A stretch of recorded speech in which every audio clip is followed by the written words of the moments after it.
Hi friends, உணவும் இசையும்ல இன்றைக்கி என்ன ரெசிபி பார்க்க போகிறோன்னா கொழுக்கட்டை செய்ய போகிறோம். இது வந்து அரிசி மாவில் செய்யலை, கோதுமை மாவில் செய்ய போகிறோம். வாங்க பார்க்கலாம்.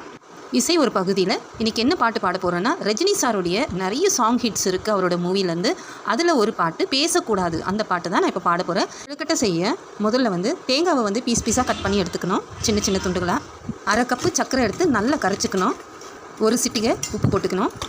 சின்ன சின்ன துண்டாக வாழைப்பழம் கட் பண்ணி போட்டுக்கலாம். இதில் ஒரு கரண்டி இட்லிக்கு மாவு அரைச்சி வச்சுருக்கோம் இல்லைங்களா, அதில் ஒரு கரண்டி மாவு எடுத்து இதில் கொட்டிக்கணும். 2 கப்பு கோதுமை மாவு போட்டுக்கணும்.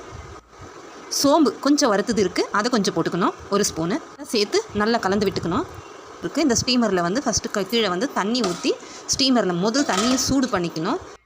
பின்ன இந்த கொழுக்கட்டை பிடிக்கும் போது கையில் பிசுன்னு ஒட்டும். ஸோ அதனால் நம்ம தண்ணியில் கையை விட்டு நல்லா கையை கொஞ்சம் நனைச்சிக்கிட்டு இப்படி பிடிச்சோம்னா கையில் ஒட்டாமல் அழகாக அந்த பிடி வரும். பார்க்கும் பார்வை நீ, என் வாழ்வும் நீ, என் கவிதை நீ, பாடும் ராகம் நீ, என் நாதம் நீ, என் உயிரும் நீ, காலம் யாவும் நான் சொந்தம் காக்கும் தெய்வம் நீ, பாலில் ஆடும் மேனி எங்கும் கொஞ்சம் செல்வம் நீ, இழையோடு கனியாட தடை போட்டால் நியாயமா, உன்னாலே பசி தூக்கம் இல்லை, இப்போதும் நெஞ்சுக்குள் தொல்லை.